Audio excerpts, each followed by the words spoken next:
Hey geeks, it's Minx, and welcome to the very first Daredevil review. I decided to surprise you guys and to also challenge myself. Daredevil Season 2 dropped today on Netflix, and being that it's a Netflix original, the entire season is there to be viewed. But instead of marathoning it, as I might with Arrow right now, because I'm trying to get caught up, I'm actually going to do something a little different. I'm actually going to watch a episode every day and do a review video on each episode. So you're going to actually get a Daredevil review every day. So I hope you like it. I'm going to do it in a similar fashion as my Once Upon a Time, X-Files, and Agent Carter reviews. So it's going to have a letter grade and possibly an episode, or a line of the episode. I don't know, though, because normally I save those for the funnier, more humor-based shows that I watch. This is definitely a lot more gritty and serious, so let's jump into it. Before you actually start watching Season 2, Netflix does this really neat thing where it does it's about a 3-4 minute synopsis of what happened during the first season. Of course, we are left with Kingpin being in jail because of Daredevil. Daredevil finally donned his suit. It was a lot of setup and a lot of foreshadowing for hopefully stuff we'll get to see this season. I'm super stoked about this season because we were supposed to get the Punisher and Elektra, so I'm excited to see how that plays out. I'm supposed to get, I think, more hints about the Iron Fist, which is, of course, one of the last remaining Defender to be seen of the main four that we know they're doing a show for. So this first episode actually started off kind of interesting, you know, just kind of a nice audio pan of a neighborhood, you know, just average shit going on at night in Hell's Kitchen. Then you hear some gunfire, and then boom, he's off. Daredevil's off doing what he does best, battling bad guys. Apparently there was some kind of jewel heist in the middle of the night in the middle of Hell's Kitchen, which, okay, cinematically it works. He beats the hell out of them, leaves them, you know, there for the cops to pick up. He has a small discussion with Foggy, you know, who has come to grudgingly accept his role as Daredevil. Not that he likes it too much. You know, shows them at their office, and, you know, hey, they've got clients now, but guess what? All the clients are broke, which means they're not getting paid either, but they're doing it because they're good guys, and that's awesome. Obviously way too much pro bono or will work for fruit.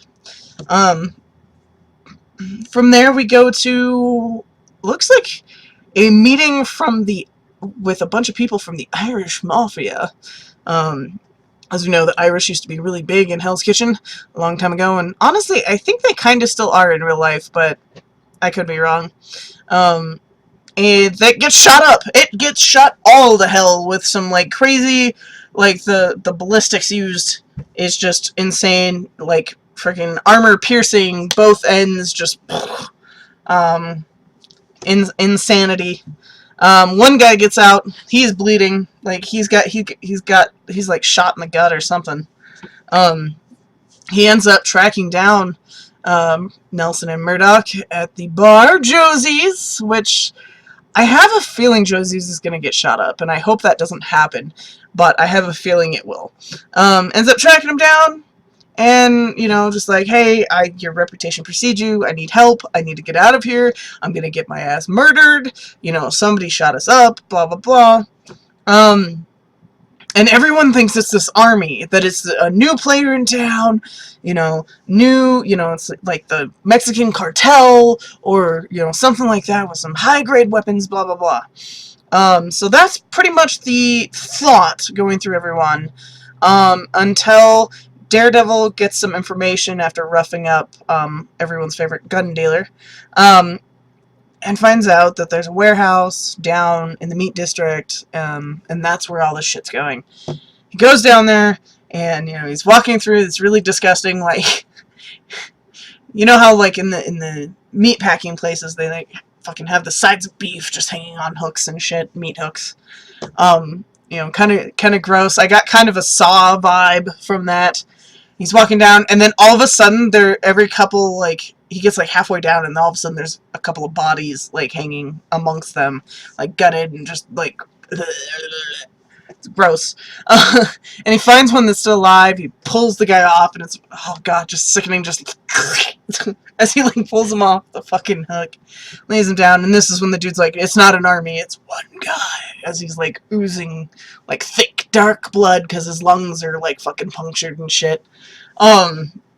That's one thing I really love about the show, is that it's not afraid to get gritty, and it's not afraid to get dark, and to show the gore, and, you know, that, hey, people get shot up, and this is kind of what happens. I like that about this show. And then, next thing you know, we see you know, from the trailer, you know, with Punisher walking into the hospital, obviously to track down, Grotto, the Irish dude who got out, and he starts fucking shooting up the place and trying to kill him, and Karen Page is with him, and, I don't know, she's kind of annoying. I don't really like Karen Page that much. Granted, I don't really like Foggy that much either. Eldon Henson is really cool, and I love him from, Mighty Duck days, and he's obviously come very far from there, but, sometimes he's really annoying. He had a decent episode this time, though, because he actually got to go play with some bikers who got shot up. Because he knew one. Turns out to be one that died, but he knew one.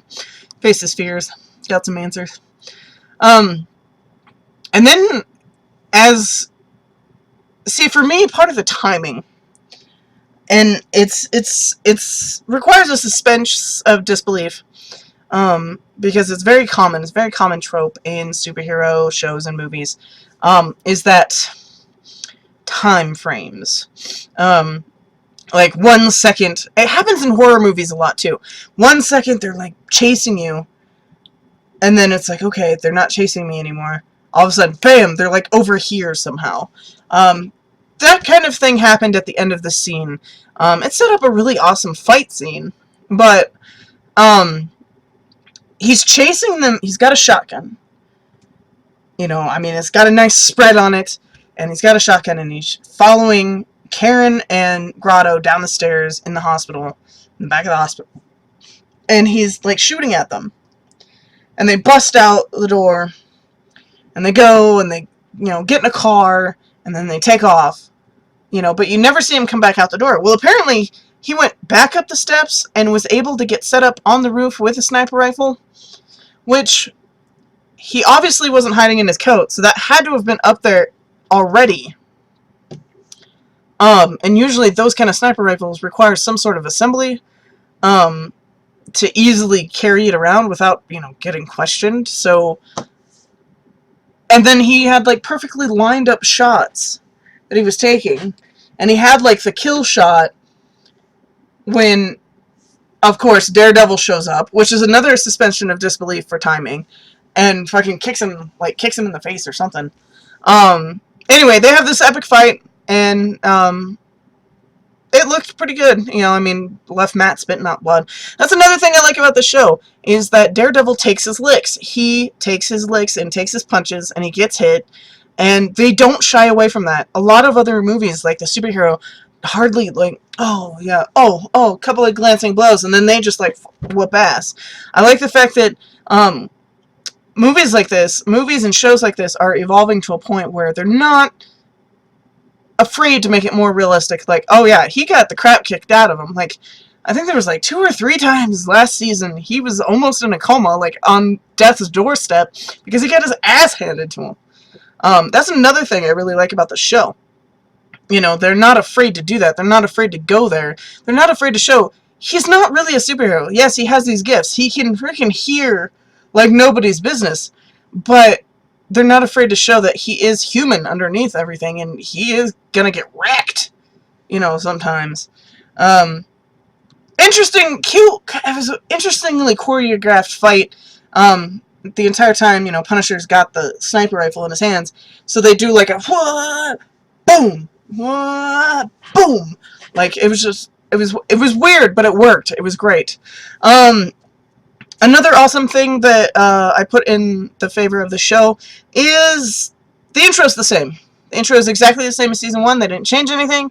And I like that. It's very simple. It's not... the song is very simple. The intro theme music is very simple. The intro itself is very simple. It's not gaudy and flashy and like, oh my god! You know, like, holy shit! You know, there's all this going on.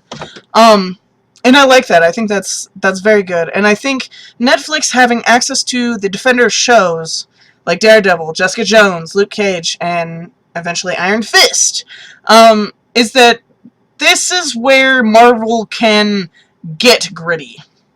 Whereas DC has always been the grittier side of the comic book show, the comic book, you know, area. You know, they are the masters of grit, and this allows Marvel to play with that a little bit without having to worry about mass production and, you know, oh my god, you know, all the little kid audiences, you know. It's on Netflix. It's better than being on a cable channel, honestly, I would say. So, first episode of Daredevil, we got to see our first bit of the Punisher, although we didn't get to see his face, which I like. I was super stoked for that, even though we all know what he looks like. You know, we didn't really get a good look at him. It was very shadowed, or bits and pieces, you know, reflections that were distorted. I liked the way the cinematography was on that. I liked the thought that everyone has that, oh my god, it's an army. I like that Foggy got his hands dirty and, you know, actually, you know, took hold of something and didn't let Matt just be the only one risking his life. I still don't like Karen. She annoys me. I'm interested to see where this is going. I think it's a promising start. It's definitely a quicker start than Season 1. Season 1 of Daredevil, I will let you know if you have not watched that.